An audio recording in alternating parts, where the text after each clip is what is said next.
Hello बच्चों, आप सबका आपके अपने चैनल गोविंद मैथ लेक्चर्स में एक बार फिर से स्वागत है। तो प्रिय विद्यार्थियों, आज की इस क्लास में हम कक्षा 8 गणित विषय की वर्कबुक 2023-24 के वर्कशीट नंबर 94 को सॉल्व करना सीखेंगे। बच्चों, आपकी गणित विषय की वर्कबुक की क्लासेस के तहत हमने वर्कशीट नंबर 1 से लेकर 93 तक सभी को बहुत अच्छे से सॉल्व करा दिया है।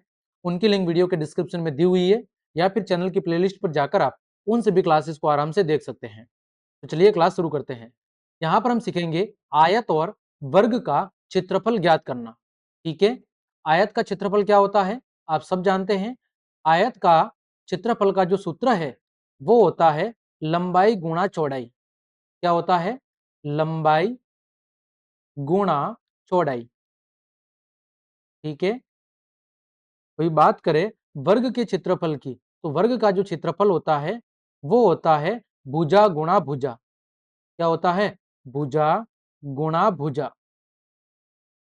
ठीक है, देखो पहला प्रश्न है, नीचे दी गई आकृतियों का क्षेत्रफल ज्ञात कीजिए। आपको क्या करना है? नीचे दी गई आकृतियों का क्षेत्रफल ज्ञात करना है। पहले प्रश्न में एक आयत दिया हुआ है जिसकी चौड़ाई है 3 सेंटीमीटर और लंबाई है 6 सेंटीमीटर। तो क्षेत्रफल क्या होगा? 6 सेंटीमीटर गुणा 3 सेंटीमीटर, तो कितना हो जाएगा? 18 सेंटीमीटर स्क्वायर, यानी 18 वर्ग सेंटीमीटर। कितना हो जाएगा? 18 वर्ग सेंटीमीटर। दूसरा है वर्ग दिया हुआ है। वर्ग का क्षेत्रफल क्या होता है? भुजा गुणा भुजा। तो भुजा कितनी है? ये भी 4 सेंटीमीटर है और ये भी 4 सेंटीमीटर है। तो 4 गुणा 4 क्या हो जाएगा? 16 सेंटीमीटर स्क्वायर, यानी 16 वर्ग सेंटीमीटर। कितना हो जाएगा? 16 वर्ग सेंटीमीटर। ठीक है, आगे प्रश्न संख्या 3। ये क्या है बच्चों? ये आपका एक आयत है। आयत का क्षेत्रफल क्या होगा? लंबाई गुणा चौड़ाई। क्या होगा? लंबाई गुणा चौड़ाई। तो आप चाहे तो लिखना चाहे तो लिख सकते हैं लंबाई गुणा चौड़ाई। लंबाई कितनी है? 6 सेंटीमीटर। चौड़ाई कितनी है? 2 सेंटीमीटर। तो कितना हो जाएगा? 12 सेंटीमीटर स्क्वायर, यानी 12 वर्ग सेंटीमीटर। चौथा है आपका वर्ग। आप सब जानते हैं वर्ग का क्षेत्रफल क्या होता है? भुजा गुणा भुजा। क्या होता है?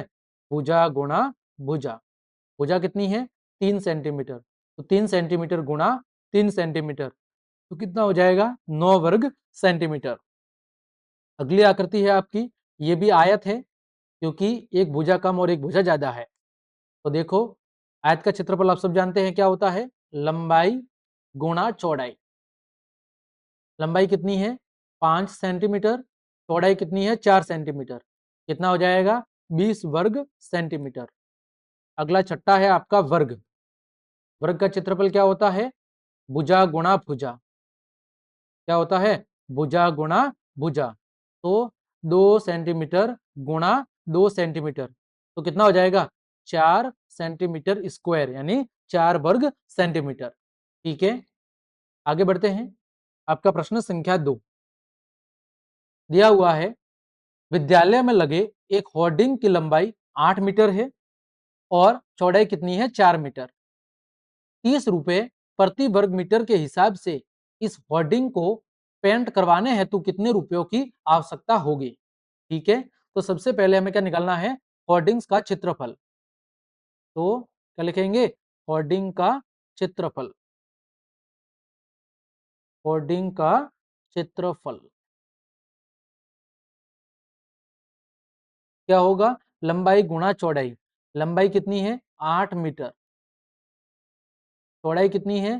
4 मीटर। चौड़ाई कितनी है? चौड़ाई है आपकी 4 मीटर। तो कितना हो जाएगा? 32 वर्ग मीटर। क्षेत्रफल कितना हो जाएगा? 32 वर्ग मीटर। ठीक है, अब 30 रुपए हम कहेंगे, अतः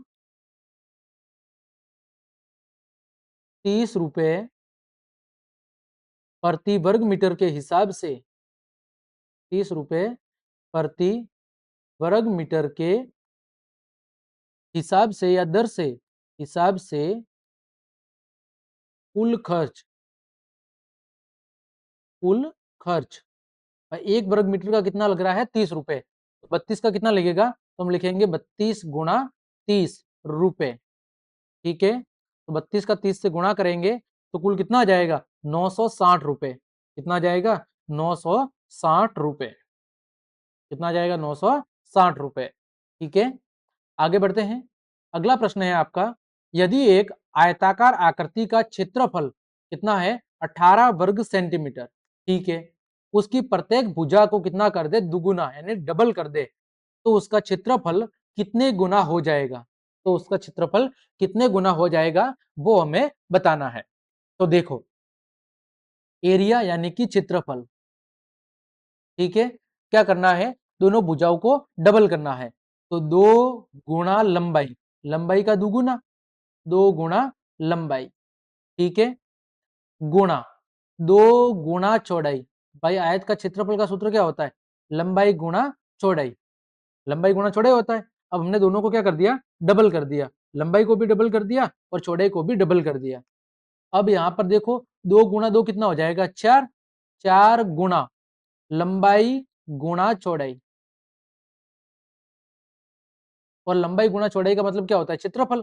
तो 4 गुणा क्षेत्रफल कितना दिया हुआ है 18, तो कितना हो जाएगा 18 चौक 72, ठीक है, वर्ग सेंटीमीटर, क्षेत्रफल कितना हो जाएगा 72 वर्ग सेंटीमीटर।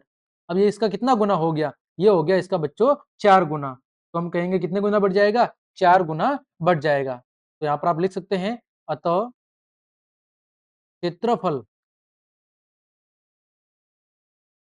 4 गुना बढ़ जाएगा, क्या होगा 4 गुना बढ़ जाएगा, यदि हम दोनों भुजाओं को क्या करें, डबल करें, क्षेत्रफल कितना बढ़ जाएगा, 4 गुना बढ़ जाएगा। कब, जब हम दोनों भुजाओं को डबल कर दे, दुगुना कर दे।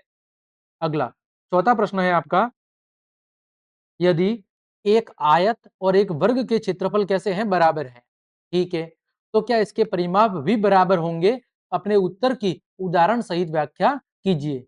प्रश्न में क्या दिया हुआ है कि आयत का क्षेत्रफल और वर्ग का क्षेत्रफल कैसा है, बराबर है, तो क्या उनके परिमाप भी बराबर होंगे, ये आपको बताना है। तो देखो हम उदाहरण के लिए एक चित्र ले रहे हैं, देखो यहाँ पर सबसे पहले हम किसका चित्र ले रहे हैं, एक आयत का, इसका ले रहे हैं, एक आयत का चित्र ले रहे हैं। अब हमने आयत की लंबाई कितनी मानी है 8 सेंटीमीटर और चौड़ाई कितनी मानी है 2 सेंटीमीटर। अगर बात करें हम आयत के क्षेत्रफल की, आयत का क्षेत्रफल कितना होगा 8 गुणा 2 यानी कि 16 सेंटीमीटर स्क्वायर। अब बात करें परिमाप की आयत की, इसका परिमाप, आयत का परिमाप, आयत का परिमाप क्या होता है, 2 गुणा लंबाई प्लस चौड़ाई, तो 8 प्लस 2, तो 8 और 2 10, 10 का 2 से गुणा हो जाएगा, कितना हो जाएगा 20 सेंटीमीटर, कितना हो जाएगा बच्चों 20 सेंटीमीटर। अब बच्चों हम यहाँ पर ले रहे हैं एक वर्ग, क्या ले रहे हैं, वर्ग, वर्ग की भुजा हम कितने ले रहे हैं 4 सेंटीमीटर, कितने ले रहे हैं 4 सेंटीमीटर। अब बात करें वर्ग का क्षेत्रफल, इसका क्षेत्रफल, वर्ग का क्षेत्रफल क्या होगा, भुजा गुणा भुजा, तो 4 गुणा 4, ठीक है, सेंटीमीटर स्क्वायर, यानी कितना हो गया 16 सेंटीमीटर स्क्वायर। अब बात करें वर्ग का परिमाप की, वर्ग का परिमाप कितना होता है 4 गुणा भुजा, तो भुजा कितनी है 4, तो कितना हो जाएगा 16 सेंटीमीटर। तो देखो यहां से हमें क्या पता चला कि दोनों के क्षेत्रफल तो बराबर है लेकिन परिमाप बराबर नहीं है, तो हम कह सकते हैं कि नहीं, क्षेत्रफल समान होने पर परिमाप समान हो ऐसा जरूरी नहीं है, नहीं, क्षेत्रफल समान होने पर, क्षेत्रफल समान होने पर परिमाप समान नहीं होगा, परिमाप समान नहीं होगा, ठीक है बच्चों। तो इस तरह हमने आपके कार्यपत्रक 94 के सभी प्रश्नों के उत्तर बहुत अच्छे से जान लिए हैं। उम्मीद करता हूं सभी प्रश्नों के उत्तर आपको अच्छे समझ में आए होंगे। तो क्लास देखने के लिए आप सभी का धन्यवाद।